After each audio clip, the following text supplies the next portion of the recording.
वो खुद को भगवान समझता है, वो ना हो तो देश बर्बाद हो जाएगा। वो धर्म का रखवाला है, वो आया नहीं है, उसे भगवान ने भेजा है। वो इंसान नहीं है, एक दैवीय शक्ति है। वही रखवाला है, वही तारनहार है। वो नहीं तो कोई नहीं। ये सारी बातें सुन करके आपके दिमाग में जिसका ख्याल आ रहा है, बात उसी की हो रही है, वो जो बीमार है, बहुत बीमार है। नमस्कार, मेरा नाम है निवेदिता शांडिल्य और आप देख रहे हैं पॉलिटिक्स।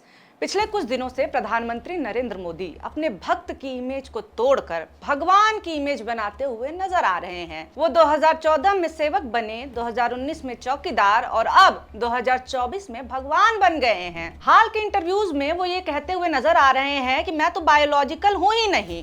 न्यूज 18 के साथ एक इंटरव्यू के दौरान मोदी ने कहा कि जब मेरी माँ जिंदा थी तो मैं मानता था कि मैं जैविक रूप से, बायोलॉजिकल रूप से पैदा हुआ हूँ।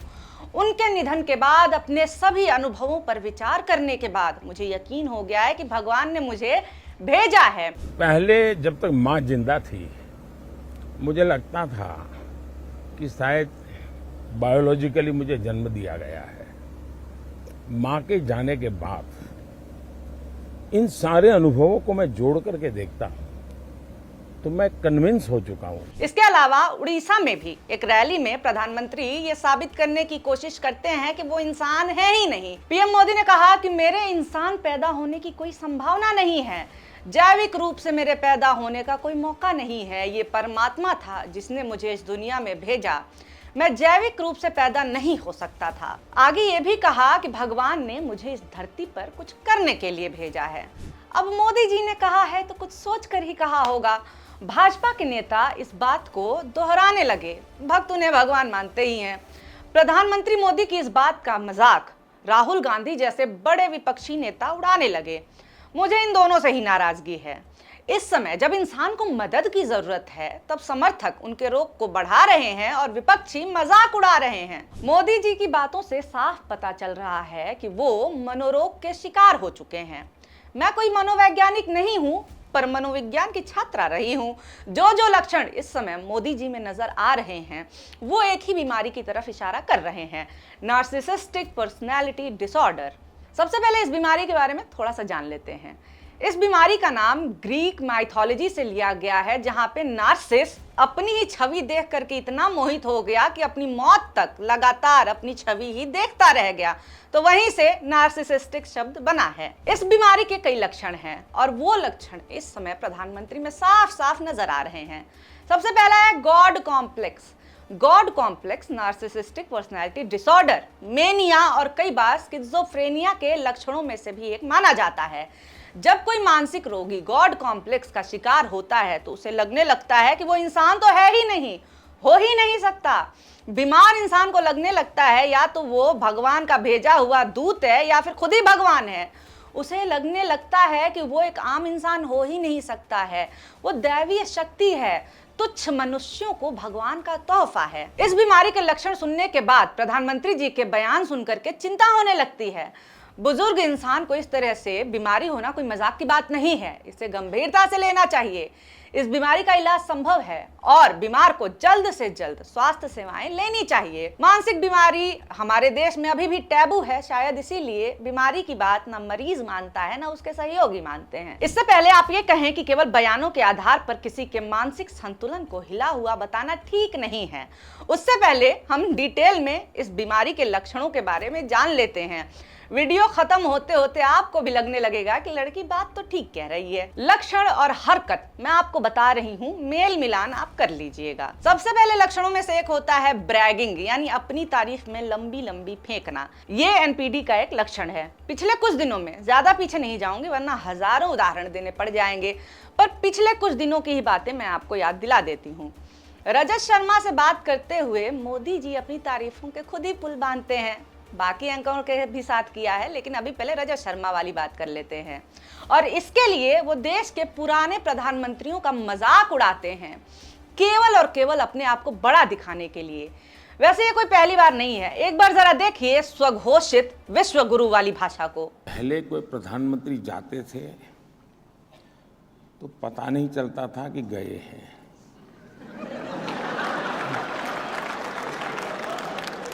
और वापिस आते थे तब भी पता नहीं चलता था कि आ गए क्या। हालांकि एक गूगल सर्च काफी है इनके झूठ को पकड़ने के लिए।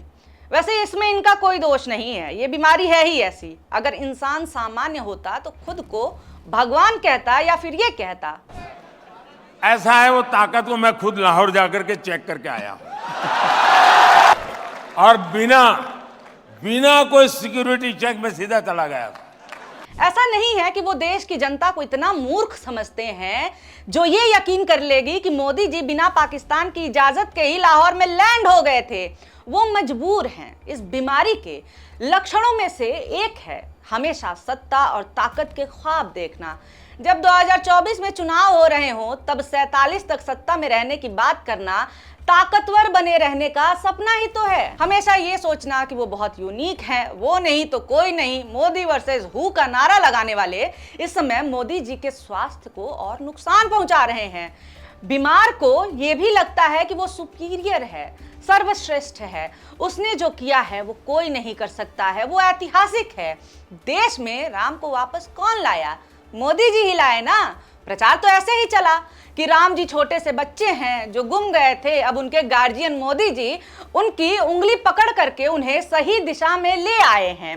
वोट भी तो इसी के लिए मांगा जा रहा है ना कि जो राम को लाए हैं आप उनको लेकर के आओ। इस बीमारी की एक और पहचान है, मरीज अगर अपनी तारीफ लगातार ना सुने तो उसे बेचैनी होने लगती है। तारीफ मिलती रहे इसके लिए वो लोगों को इसी काम पर भी लगा सकता है अगर उसके पास क्षमता और ताकत है तो। जो तारीफ नहीं करता या आलोचना कर देता है उसे वो दुश्मन मान लेते हैं। यही कारण है कि इस समय चरण चाटन करने वाले पत्रकारों को नरेंद्र मोदी एक के बाद एक इंटरव्यू देते हैं, उन्हें अपने कार्यक्रमों में बुलाते हैं, सेल्फी लेते हैं, पर आलोचना करने वाले पत्रकारों को नौकरी तक खोनी पड़ती है और संस्थानों पर छापे पड़ने लगते हैं। बीमार इंसान केवल उन्हीं लोगों से दोस्ती रखता है जो उसकी तारीफ करें, उसके ईगो को बूस्ट करें, उसे चने की झाड़ पर चढ़ाएं और उसकी तारीफ में झूठ बोलें। भारत में प्रधानमंत्री जी का ईगो गोदी मीडिया बूस्ट कर रहा है। ये झूठ बोलने के काम पर ही लगाए गए हैं। जब बीमार शख्स को लगता है कि अभी भी उसकी ज्यादा तारीफ नहीं हो रही है तो वो अपनी ही तारीफ में झूठ के पुल बांधने लगता है। ये लक्षण पिछले कुछ सालों में खास तौर से प्रधानमंत्री में प्रकट हुए हैं, जो कि लगातार उनके गिरते हुए मानसिक स्वास्थ्य की तरफ इशारा करते हैं। इसका सबसे बड़ा उदाहरण तब देखने को मिला जब प्रधानमंत्री ने पहले दावा किया कि रूस और यूक्रेन के युद्ध के दौरान फोन पे बात करके मैंने युद्ध रुकवा दिया। मैं तो देखता हूँ इन दिनों भी पत्रकार मुझे पूछते हैं, क्या सचमुच में आपने टेलीफोन किया था यूक्रेन को? सचमुच में आपने पुतिन को फोन किया था? मैंने कहा अब कॉल डिटेल निकलवा दो, मैं तो क्या थक गया अमेरिका जवाब नहीं देते हुए। फिर कुछ दिनों बाद दुनिया में नया युद्ध शुरू हुआ, हमास और इजराइल का। मौका देखते ही प्रधानमंत्री ने नया दावा ठोक दिया कि इजराइल को फोन करके मैंने रमजान के दौरान बमबारी रुकवा दी थी। मैंने अभी गाजा में रमजान का महीना था तो मेरे स्पेशल एनवॉय को मैंने इजराइल भेजा। इजराइल के प्रधानमंत्री राष्ट्रपति सबसे मिलना का, मैंने कहा समझाइए इनको कि कम से कम रमजान में गाजा में बमबार्डिंग यानी हमले न करें। ये लोग उन लोगों से सबसे ज्यादा चिढ़ते हैं जो इनसे ज्यादा सफल हों। देश के नामी और विचारशील प्रधानमंत्रियों की बात जब भी होती है तो सबसे ऊपर देश के प्रथम प्रधानमंत्री जवाहरलाल नेहरू का ही नाम आता है। और यही कारण है कि पिछले 10 सालों में प्रधानमंत्री मोदी ने सबसे ज्यादा अगर किसी नेता पर निशाना साधा है या कहें कि जलील करने की कोशिश की है तो वो नेहरू हैं। उनके नाम पर झूठे बयान, अगड़म बाइस कुछ भी बोलते रहते हैं मोदी। पीएम ने एक बार कहा कि कांग्रेस को डर है कि अगर वो तीसरी बार प्रधानमंत्री बन गए तो इंदिरा गांधी का भी नाम नहीं रह जाएगा और वो जवाहरलाल नेहरू के बराबर हो जाएंगे। इस बयान से ही साफ हो जाता है कि मोदी नेहरू को अपने प्रतिद्वंदी के तौर पर देखते हैं और उनकी तुलना में खुद को कम पाए जाने के कारण ही आज भी उनकी छवि को मटिया मेट करने में लगे हुए हैं। वो कहते हैं कि नेहरू ने देश बर्बाद कर दिया। ऐसा पहली बार हुआ होगा जब लाल किले की प्राचीर से भाषण देते हुए देश का प्रधानमंत्री देश के पहले प्रधानमंत्री के बारे में फेक न्यूज फैला रहा था। जी हां, मोदी ने लाल किले से भाषण देते हुए कहा था कि नेहरू देश के नागरिकों को आलसी मानते थे। ये दुर्भाग्य है कि भारत इस समय इकलौता ऐसा देश है जहां देश के प्रथम प्रधानमंत्री के लिए मौजूदा प्रधानमंत्री और उसके समर्थकों के बीच में इतनी ज्यादा नफरत भरी पड़ी है।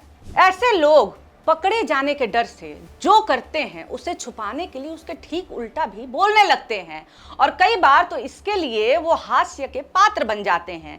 इस समय अपने धुआंधार इंटरव्यूज में प्रधानमंत्री बार बार कहते नजर आ रहे हैं कि जीरो टॉलरेंस फॉर करप्शन, मैं भ्रष्टाचार को नहीं सहता।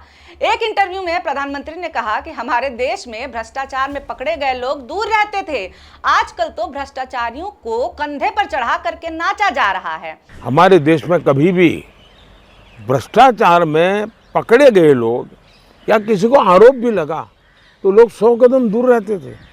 आजकल तो भ्रष्ट लोगों को कंधे पर बिठा करके नाचने की फैशन हो गई है। इसके बाद से लोगों ने कहना शुरू कर दिया कि प्रधानमंत्री मोदी ने अपनी पोल खोलनी क्यों शुरू कर दी भाई।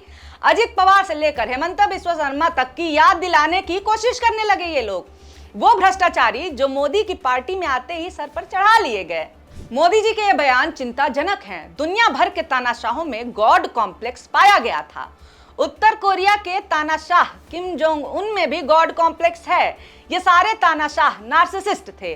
तानाशाह हर जगह केवल अपनी फोटो चाहता है, मीडिया को अपनी तारीफों के काम में लगा देता है, उनके सिवा कोई और रखवाला है ही नहीं। और ऐसी ही मानसिकता हिटलर से लेकर के किम जोंग उन तक में है। हालत वहां तक पहुंचे उससे पहले मदद का हाथ हमारे प्रधानमंत्री की तरफ बढ़ना चाहिए। उनके प्रति नफरत नहीं, सहानुभूति का भाव रखिए। वीडियो व्यंग्यात्मक था, लेकिन इस वीडियो पे जो भी आपकी राय हो वो हमें जरूर बताएं और जिस तरह से उल जुलूल बयान और इंटरव्यूज आ रहे हैं उसके बारे में भी आपकी क्या राय है हमें जरूर बताएं। वीडियो अच्छा लगा हो तो लाइक जरूर करें और ऐसे ही वीडियोस, एक्सप्लेनर, व्यंग वाले वीडियोस आपके सामने आते रहें, उसके लिए हमारे चैनल मॉलिटिक्स को सब्सक्राइब करना ना भूलें। बहुत शुक्रिया, बहुत धन्यवाद।